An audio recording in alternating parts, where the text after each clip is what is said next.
assemblées locales, mais ceux qui ont été dans des cultes qui sont en train de nous rejoindre progressivement, j'en vois plusieurs déjà.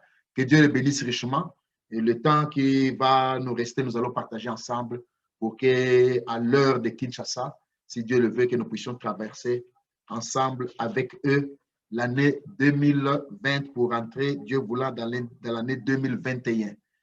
Nous vous transmettons déjà les salutations de notre sœur Nana Akono, notre frère le petit Mpereboy. Ce n'est pas seulement un frère pour moi, mais un ami avec qui nous avons étudié et qui a bien voulu répondre à l'invitation. Il s'est connecté à partir de Londres. Notre frère Christ Kifumbi, notre frère Franck à partir de Brigandville, notre frère David Yeo, je crois en Côte d'Ivoire, le frère Serge Manda, la sœur Esther Chamancier, le frère Onésime Melo à Kinshasa ici.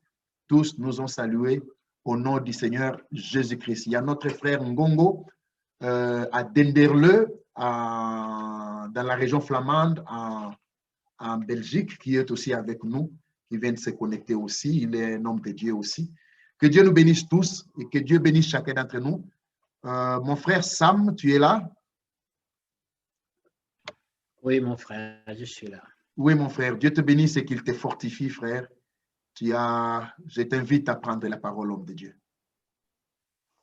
Merci, mon frère. Je salue tous mes frères. D'abord, les ministres, mais aussi tous nos frères qui ont la même espérance que moi. Que Dieu vous bénisse tous. Nous sommes dans la joie de nous retrouver, d'écouter des merveilleuses paroles comme nous l'avons déjà entendu. Beaucoup de choses ont été dites. Moi, je n'avais pas envie que le frère Eric arrête parce que nous étions bien à l'écoute. Mais bon, comme on se partage ce petit moment, j'estime que nous rendons tous témoignages. Et tous les témoins sont importants parce que chacun témoigne ce qu'il croit. Si nous parlons, c'est parce que nous avons cru. Et je viens d'entendre des paroles qui ont touché mon cœur aussi. Nous avons pu entendre que nous connaissons tous la porte qui est Christ. Et il est important de se rappeler que nous devons passer justement par cette porte. Et quand tout à l'heure notre frère Zacharie est revenu pour parler justement de la vie, de la sanctification, c'était aussi édifiant. Mais le frère Eric aussi, quand il a parlé maintenant là, il a un peu rassemblé les choses d'une manière que seul le Seigneur pouvait lui accorder de le faire. Mais puisqu'il nous est demandé de parler de Matthieu 25, qui est en relation avec le retour du Seigneur et la préparation, j'ai pu méditer un peu sur ce passage et j'ai considéré un peu comme notre frère Eric l'a dit, l'attitude qu'ont eu les gens, les vierges, les 5 et les autres 5, donc les folles et les sages.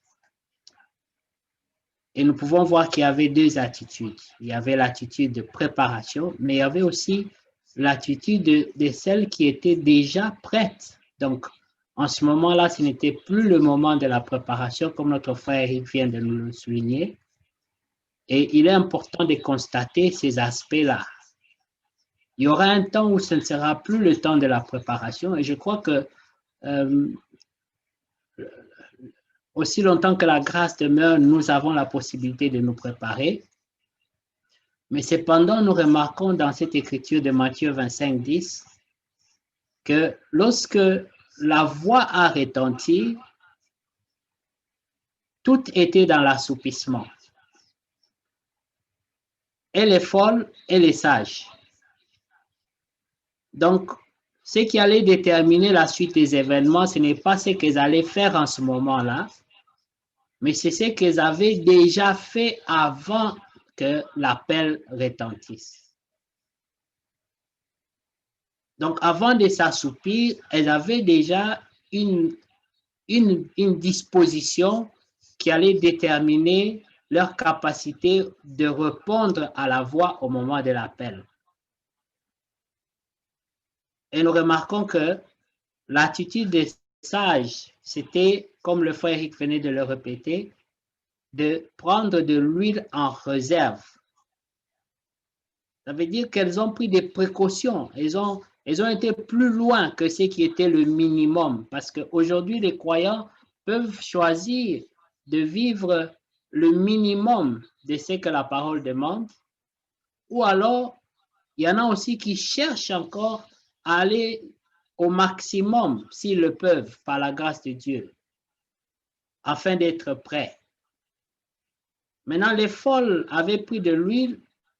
Peut-être qu'elles ont fait des calculs par rapport à l'heure où l'époux viendrait, parce qu'il y en a qui raisonnent avec la parole, qui sont des experts, qui comprennent mieux que nous les Écritures, et dans ces calculs trouvent le moyen de se créer certaines largesses.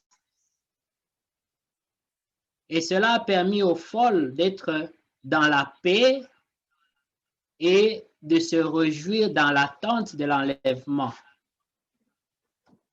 Mais c'était une fausse espérance puisque l'huile qu'elles avaient n'allait pas leur permettre d'être prêtes au moment voulu. Mais en attendant, tout était parfait. Tout le monde avait une lampe, tout le monde avait de l'huile dans la lampe, tout le monde s'était préparé. Mais un problème s'est posé, l'époux tarda à venir.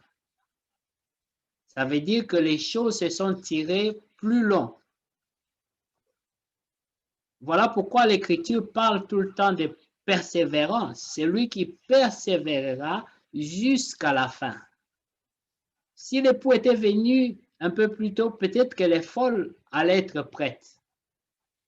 Mais malheureusement pour elle, il tarda. Avant l'assoupissement, tout le monde était content.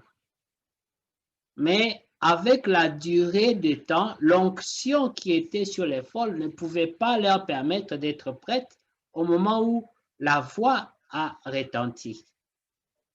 Et en ce moment-ci, dans le temps où nous vivons, notre souci, c'est d'être prêt, c'est de pouvoir entrer, et c'est vraiment d'une manière très personnelle. Donc, il y avait un mouvement, il y avait deux mouvements. Il y avait un mouvement de celles qui sortaient pour aller chercher l'huile, et il y avait un mouvement de celles qui s'apprêtaient à entrer. Deux directions différentes. Et c'est ça ce qui est un peu inquiétant, c'est que nous ne devons pas nous retrouver au moment où il faut aller en direction d'entrée, en train d'aller encore à la recherche de l'huile. L'attitude est folle. C'était que pendant ce temps-là, elle commençait maintenant à mendier l'huile auprès de ceux qui n'avaient pas la capacité de leur donner l'huile. Le frère Eric venait de nous exhorter ici en disant, l'homme ne peut donner que ce qu'il a. Donc, ce que nous avons reçu du Seigneur, c'est ce que nous donnons. Quand Pierre et Jean pouvaient guérir le paralytique à l'entrée du temple, ils étaient ensemble et le langage qu'il a tenu, c'était « Nous n'avons ni or ni argent, mais ce que j'ai », il n'a pas dit ce que nous avons, mais il a dit ce que j'ai, parce qu'ici, il s'agissait de transmettre quelque chose et il ne pouvait pas transmettre au nom de Pierre et au nom des gens. Il fallait que ce soit lui qui parle, qui s'engage personnellement à transmettre quelque chose qui est en lui. Et là, le langage changea, il a dit, ce que j'ai, je te le donne. Au nom de Jésus-Christ, lève-toi, prends ton lit et marche. Et cela s'est accompli sur le champ. Parce qu'il s'agissait de quelque chose qui était en lui et dont il sentait qu'il avait la capacité de transmettre.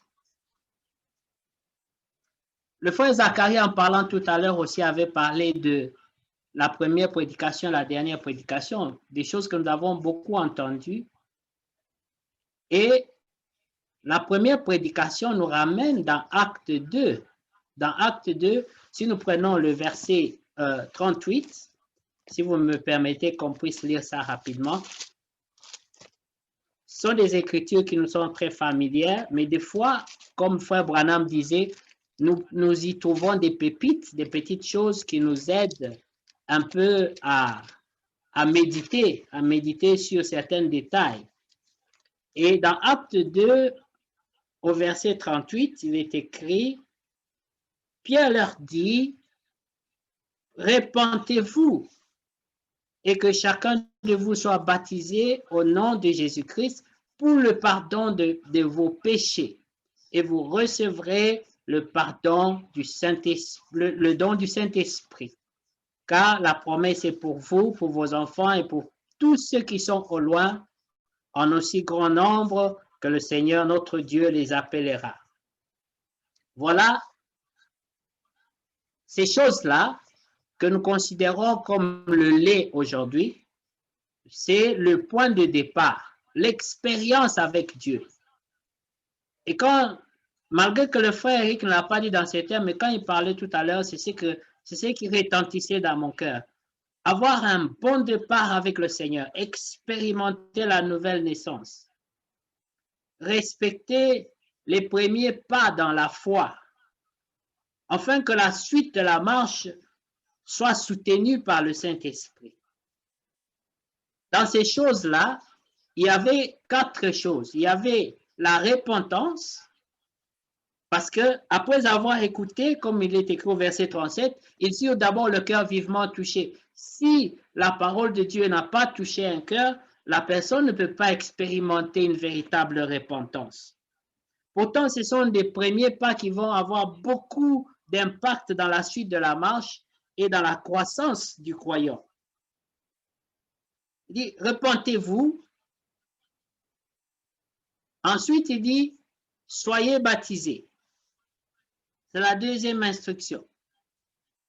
Après, il dit, expérimentez le pardon, recevez le pardon de vos péchés. Ça veut dire, recevoir le pardon du péché, c'est expérimenter le pardon, être pardonné. Parce que quand un homme n'a pas encore été pardonné, n'a pas expérimenté le pardon de ses propres péchés, il y a des choses qui restent une condamnation dans sa vie, dans sa marche. Et ça apporte beaucoup de culpabilité dans l'âme. Quand notre frère Inodi disait tout à l'heure sur Romains 8, il n'y a donc maintenant aucune condamnation pour ceux qui sont en Jésus-Christ. Il faut que la personne qui expérimente Romains 8.1 là ait expérimenté la véritable repentance et expérimenter le pardon de péché, de ses propres péchés, qu'il soit convaincu qu'il a été pardonné. Parce que quand nous lisons Paul dans Romains 7, le chapitre 7, il y a un conflit en lui parce qu'il dit ce que je vois dans la parole et ce que je vois dans ma marche, il n'y a pas d'harmonie. Alors, c'était un homme qui vivait dans la condamnation. Il dit, je suis un homme misérable, malheureux. Qui me délivrera? Ça veut dire qu'à cette époque-là, il avait besoin d'être délivré. C'était un homme qui a vu la colonne de feu, qui a entendu la voix audible. Mais il avait un conflit en lui à cause de ce qu'il examinait sa marche. Selon qu'il est écrit dans Philippiens 2, examinez-vous vous-même pour voir si la vie qui est en Jésus-Christ, c'est la même vie que vous expérimentez. Alors, qu'est-ce qui se passe? Lorsqu'il y a un conflit comme ça, même dans le langage, même dans ce qu'on rendra, il y aura un conflit. Mais si la personne expérimente le pardon, est convaincue que le Seigneur l'a vraiment pardonné et que le poids de ses péchés a été ôté, ensuite, le Saint-Esprit peut venir. Rappelez-vous que dans Éphésiens 4, le verset 30, il est écrit « N'attristez pas le Saint-Esprit par lequel vous avez été scellés pour le jour de la rédemption. Maintenant, le Saint-Esprit ne peut pas s'asseoir là où vit la condamnation. Alors, nous avons besoin de respecter ces 4 choses dont l'apôtre Pierre exprime dans Acte 2. Il dit, vous devez d'abord vous repentir. Il faut que la personne qui a rencontré le Seigneur passe par l'expérience de la repentance. Il faut que la personne respecte, reçoive le baptême de l'eau, expérimente le pardon des péchés. Ensuite, qu'il reçoive le Saint-Esprit, le baptême du Saint-Esprit, qui est une onction. Amen. Vous voyez, dans Matthieu 25, 10, il y a l'huile, on parle de l'huile dans la lampe. Les lampes représentent la parole de Dieu aussi. Parce que David dit, ta parole est une lampe à mes pieds pour éclairer mes sentiers, pour guider ma marche. Mais dans cette huile-là, dans cette lampe-là, il faut une onction, il faut une assistance, il faut une capacité. Et cela vient de l'esprit. Mais la personne ne peut expérimenter ça que lorsqu'il reçoit le baptême du Saint-Esprit. Alors, la marche devient plus facile. C'est pour cela que quand nous lisons dans 1 Jean le chapitre 2, rapidement, nous allons essayer d'être courts aussi. 1 Jean le chapitre 2.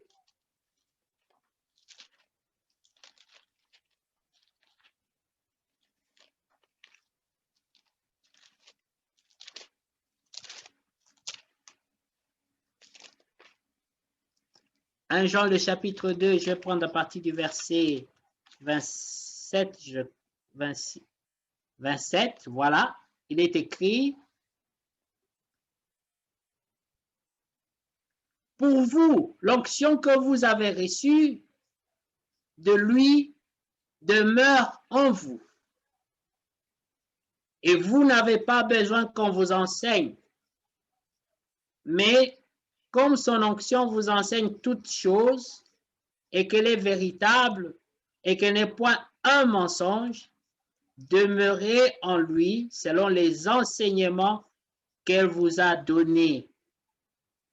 Donc, dans cette onction, il y a aussi un enseignement, comme l'enseignement de la grâce. La grâce nous enseigne à renoncer à l'impiété. Mais nous n'allons pas dans cet aspect des choses. Nous voulons juste souligner qu'il y a une onction que la personne reçoit, une huile que le croyant reçoit lorsque il expérimente le baptême du Saint-Esprit. Et cela le conduira dans sa marche. Ça sera un secours au moment où la chair s'élève. Ça sera un secours au moment des épreuves. Ça sera un secours. Mais rappelez-vous, cette onction est comparée à l'enseignement pour une raison. Parce que les raisonnements, les pensées, c'est ça notre ennemi. Dans la plus grande bataille jamais livrée, le frère Branham nous montre cela clairement, que lorsque les épreuves viennent, l'ennemi nous attaque au niveau de la pensée, les pensées. Si nos pensées demeurent dans la parole, dans ce que Dieu a dit, alors nous sommes déjà vainqueurs. Dans Ésaïe 61, nous voyons que le Seigneur, lorsqu'il parle, il savait clairement, il dit, j'ai reçu une onction. L'onction du Seigneur, l'Esprit du Seigneur est sur moi. Il m'a oint. Le Seigneur ne te donne pas une onction pour que cette onction s'endorme. Il te donne une onction pour qu'elle fasse un travail en toi. Qu'elle fasse un travail autour de toi. Et chacun de nous reçoit une onction du Seigneur.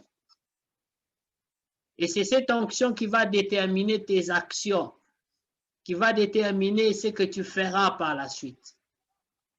Le Seigneur était clair. Si nous allons dans Ésaïe 61 là rapidement, le Seigneur parle de sa propre mission. Il dit, j'ai reçu une onction pour un but. Nous aussi, nous avons reçu une onction pour un but. Regardez le verset 1, il dit, l'Esprit du Seigneur, l'Éternel est sur moi, car l'Éternel m'a oint pour porter des bonnes nouvelles aux malheureux. Il m'a envoyé pour guérir ceux qui ont le cœur brisé, pour proclamer aux captifs la liberté et aux prisonniers la délivrance, pour publier une année de grâce de l'Éternel et un jour de vengeance de notre Dieu, pour consoler les affligés, pour accorder aux affligés des sillons, pour leur donner un diadème au lieu de la cendre, une huile de joie au lieu du deuil, un vêtement de louange au lieu d'un esprit abattu, afin qu'on les appelle les térébins de la justice, une plantation de l'Éternel pour servir à sa gloire. Que Dieu soit loué. Remarquez, bien-aimés, que l'onction est importante. Et le Seigneur, comme nous, chacun a reçu une onction. Et tu dois méditer sur l'onction qui est sur toi. Tu dois méditer sur la mission de l'onction que le Seigneur a mis sur toi. C'est pour faire quoi? Quelle est ta mission? Quel est ton impact? Pourquoi tu es là? Pourquoi tu es manifesté? Et pourquoi tu dois agir? Et qu'est-ce que tu dois faire? Quelles seront tes actions? Tout ça est important. Quand Jean-Baptiste a fini sa course dans la prison, il a envoyé la question au Seigneur et le Seigneur a dit aux envoyés de Jean-Baptiste, aux disciples de Jean-Baptiste, allez lui dire, allez lui confirmer que l'onction que j'ai reçue est en accomplissement. Ma mission est accomplie. Donc, nous devons vérifier nous-mêmes dans la marche si l'onction que nous avons reçue est à l'œuvre. Si 1 Jean 2, 27 que nous avons reçu est à l'œuvre. Et c'est ça qui est important en ce moment pour nous, pour que nous puissions dire que nous avons préparé nos lampes, que nous avons de l'huile en réserve, et que si le Seigneur venait maintenant, il nous trouverait prêts. Voilà pourquoi je remercie le Seigneur de ce que c'est un sujet qui a été soulevé et sur lequel nous tous nous devons méditer parce qu'il s'agit d'entrer. Comme Paul dit, je n'aimerais pas servir aux autres seulement des marchepieds pour qu'eux entrent et que moi je reste dehors. Donc, quand un tel sujet est donné, pour moi, je me dis, c'est une opportunité pour nous tous de méditer là-dessus et de nous examiner nous-mêmes pour voir si nous sommes prêts, si le Seigneur venait maintenant, est-ce que nous entrerons? Vous voyez, quand vous prenez 1 Jean, le chapitre 2, le verset 20, il dit, « Pour vous, vous avez reçu l'onction de la part de celui qui est saint, et vous avez tous de la connaissance. Je vous ai écrit non que vous ne connaissiez pas la vérité, puisque nous connaissons tous la vérité. Il dit, je vous ai écrit non que vous ne connaissiez pas la vérité, mais parce que vous la connaissez justement. Et parce qu'aucun mensonge ne vient de la vérité. Qui est menteur? Sinon celui qui nie que Jésus est Christ. Celui-là est l'Antichrist, qui nie le Père et le Fils.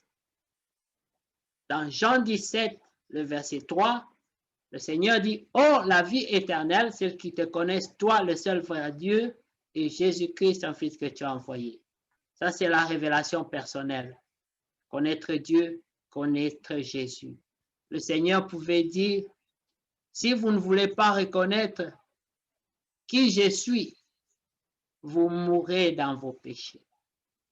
Nous avons écouté tout à l'heure que c'est lui la porte. La porte nous a été révélée, nous connaissons et la capacité nous a été donnée selon ce qu'il est écrit dans 1 Jean 1, vous connaissez, que sa divine puissance nous a donné tout ce qui contribue à la vie et à la piété. Tout nous a été donné. La balle est dans notre camp. Remarquez, bien-aimés, le Seigneur a veillé à toutes choses. Par moments, j'aime bien aussi voir que Dieu nous a donné même des prédicateurs habiles. Ici, je ne pense pas à moi. Si je pense au frère qui parle, comme mon frère Eric qui venait de parler avant, vous voyez?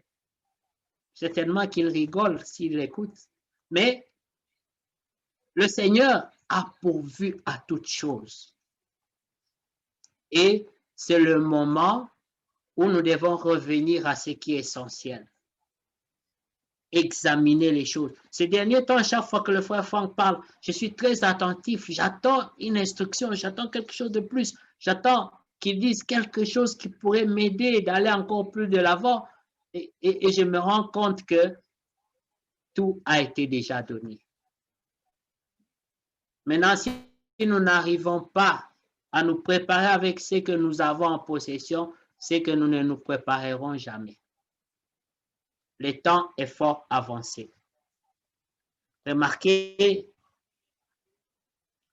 dans Jean 16, je vais terminer très bientôt, dans Jean 16, je vais rapidement lire un verset là-bas.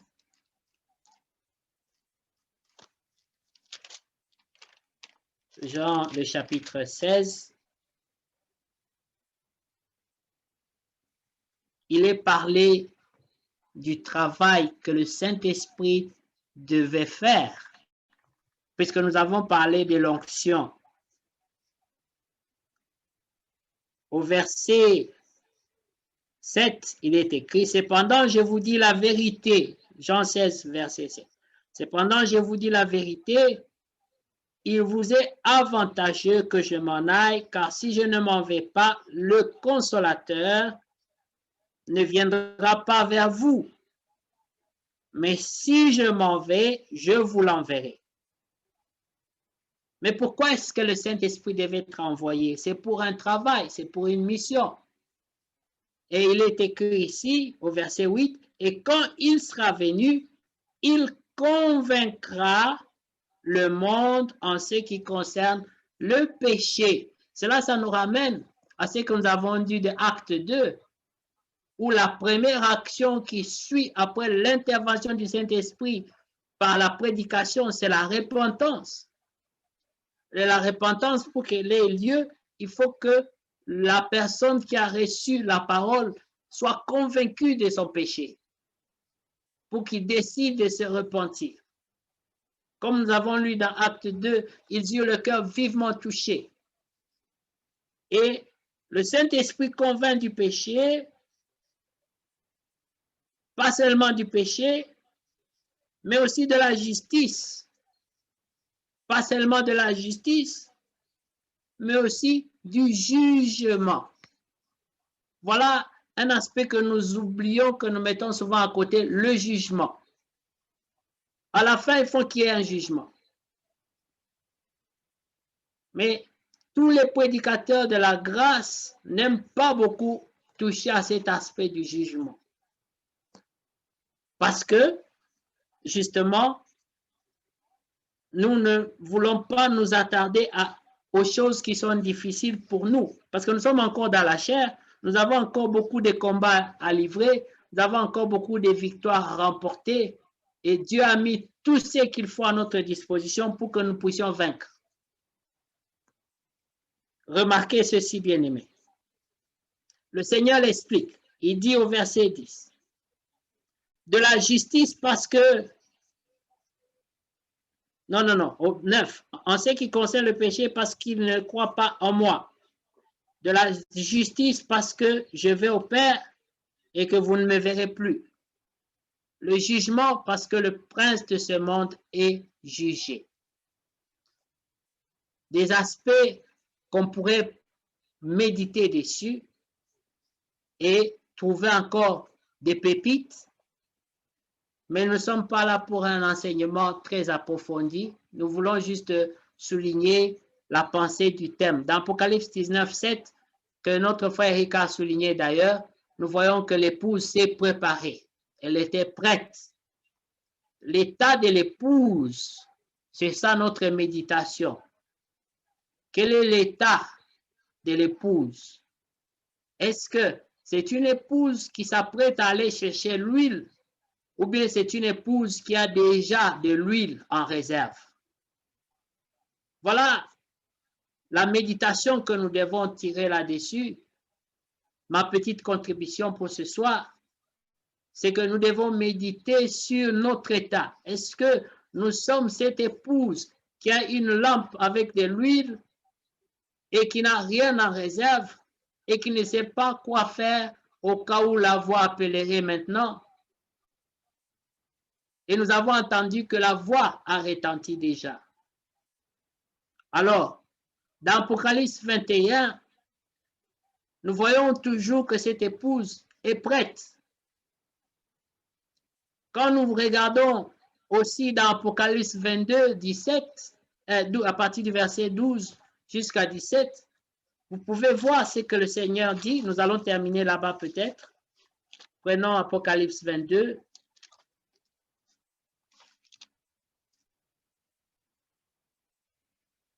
Je lis, le Seigneur dit, voici je viens bientôt. Mais il n'annonce pas seulement sa venue, il annonce aussi la rétribution. Il dit, voici je viens bientôt et ma rétribution est avec moi pour rendre à chacun selon ce qu'est son œuvre. Mais l'œuvre qui doit être jugée, puisque nous sommes sous la grâce, ce n'est pas par les œuvres que nous sommes sauvés, mais par la grâce. Mais il y a les œuvres de la grâce.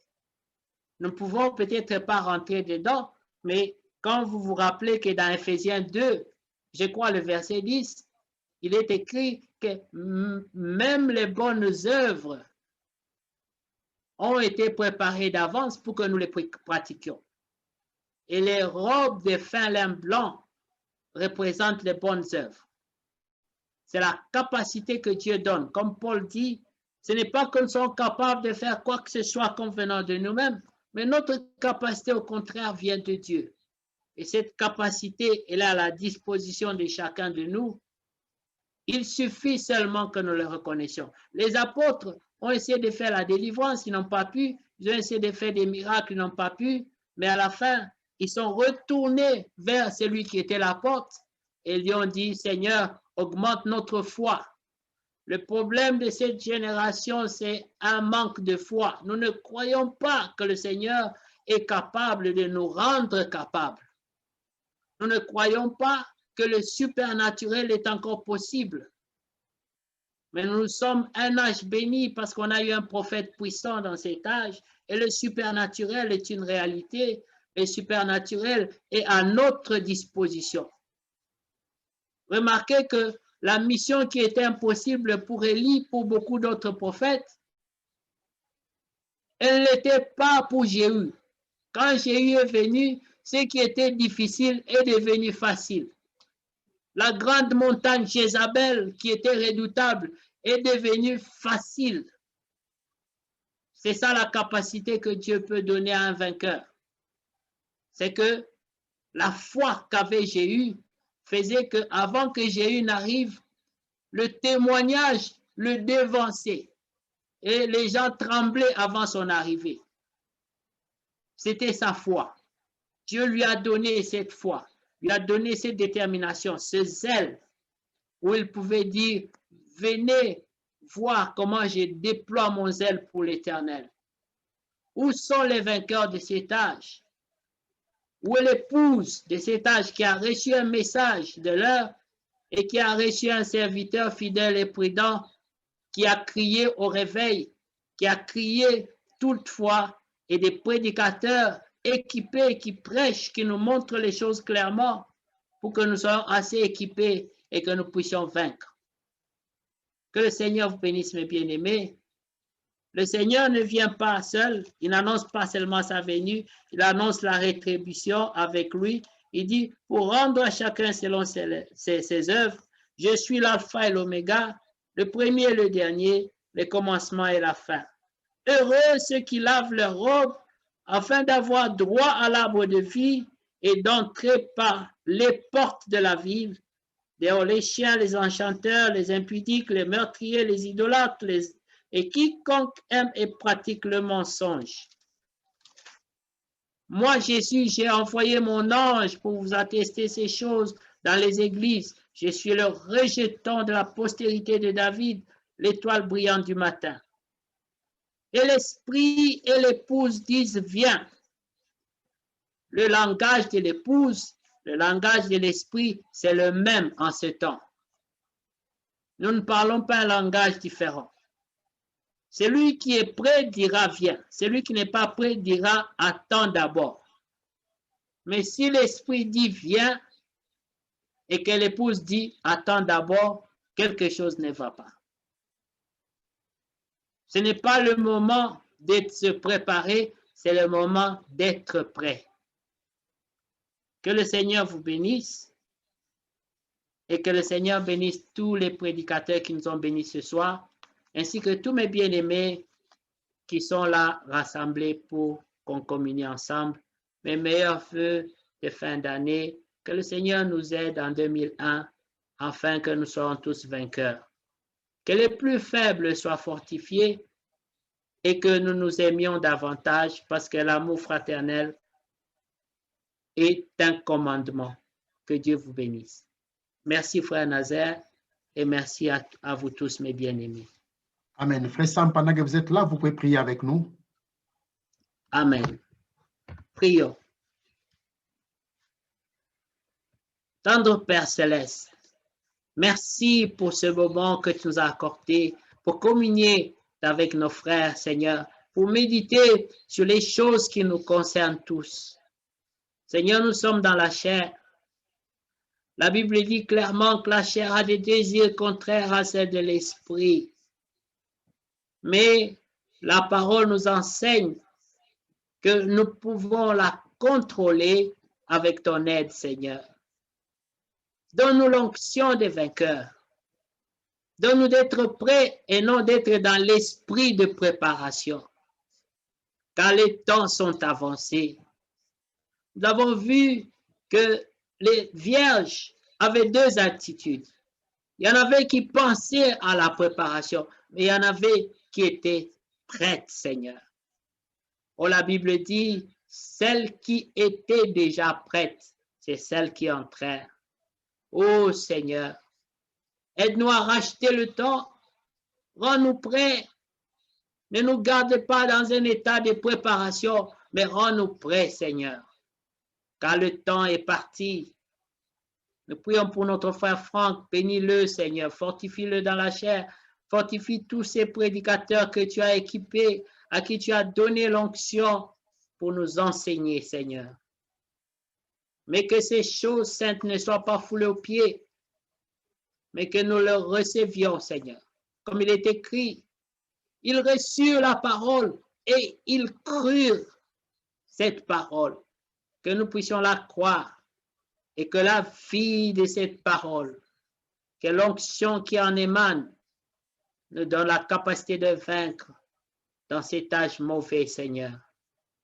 Oh Seigneur, nous sommes dans la Odyssée, mais nous ne sommes pas de la Odyssée. L'attitude de la Odyssée, c'est la tiédeur. Oh Seigneur, la nonchalance spirituelle. Mais toi, tu donnes un esprit de réveil. Tu as dit, répentez-vous et soyez zélés. Donne-nous le zèle, Seigneur. Car sans le zèle, nous ne pouvons pas vaincre. C'est dans le précieux nom de notre Seigneur et Sauveur Jésus-Christ que nous prions que l'année 2021, tu nous fortifies davantage pour être prêts et non dans la préparation. Au nom de Jésus-Christ, nous te rendons grâce. Merci pour cette opportunité. Merci pour notre frère qui nous a donné l'opportunité. Bénis tous les prédicateurs qui ont parlé de ta part, ainsi que ton peuple. Au nom de Jésus-Christ, nous t'avons humblement prié. Amen. Merci, frère Nazaire. Merci beaucoup, frère Sam. Bien-aimés frères et sœurs, pour ceux qui ne le savent pas, notre frère Sam sert le Seigneur à Londres. Le frère Eric qui venait de parler sert le Seigneur en Afrique du Sud, à Johannesburg. Et le frère Sam, le voir, même moi-même, je suis en train de louer le Seigneur, puisque l'ennemi l'avait beaucoup secoué, il était très malade. Je crois que j'ai le droit de le témoigner. Le Seigneur l'a rétabli, le Seigneur l'a guéri, puisque Dieu Amen, mon savait frère. encore non seulement qu'il avait encore besoin de lui, mais qu'il allait même l'utiliser ce soir pour que nous puissions entendre toutes ces bonnes paroles que nous avons entendues. Oui, frère. Imaginez-vous que la nuance vient d'être faite, que ce n'est pas le moment de se préparer, c'est le moment d'être prêt. Car on a demandé à la sentinelle, que dis-tu de la nuit? Nous sommes dans Ésaïe. La sentinelle répond, le matin vient. Le matin vient et la nuit aussi. Mais il y a des paroles qui suivent. Si vous voulez interroger, interrogez. Il ne s'arrête pas là, il continue encore. Convertissez-vous et revenez. Bien aimé frère, il s'est revenu sur place, étonné frère Franck, en lui disant, frère Franck, est-ce que tu sais que pour le vierge folle, le Seigneur reviendra très tôt? Frère Franck dit, en fait, cela est vrai, c'est une dimension à laquelle je n'ai jamais pensé. Donc pour les vierges folles, c'est comme si le Seigneur reviendra très tôt puisqu'elle n'était pas encore prête. J'ai entendu tout à l'heure par l'Esprit qu'il y a deux mouvements. Les unes sortent pour aller chercher l'huile, alors que les autres sont en train d'entrer dans la salle de noces avec l'époux qui venait d'arriver. Bien-aimés frères, en ces moments-là, quand les vierges folles demandent de l'huile, les vierges sages ne leur ont pas donné ça, puisque d'abord, ce n'était que suffisant pour eux-mêmes. Imaginez-vous si on leur donnait une partie de l'huile, ce n'était pas suffisant non plus pour les vierges sages, ce n'était pas non plus suffisant pour les vierges folles. Donc même les vierges sages n'allaient pas se rendre un bon service elles-mêmes et n'allaient pas aussi rendre un service aux vierges folles, puisque personne n'entrerait. C'est comme ça qu'il leur a été dit, allez en chercher auprès de ceux qui les vendent, car ça ne sera pas suffisant pour nous et pour vous. Bien-aimés frères, si nous n'arrivons pas à nous préparer avec ce que nous avons, c'est que nous ne nous préparerons jamais. Puisque le Seigneur a permis que la parole qui nous a été transmise soit totalement abondante. Et comme ça me tracasse ces derniers temps, hier encore, je crois, ou le lundi, je ne sais plus, on en avait parlé avec le frère Sam et les autres frères, que quand le Seigneur accomplit de grandes choses sur la terre, c'est des moments pour les hommes de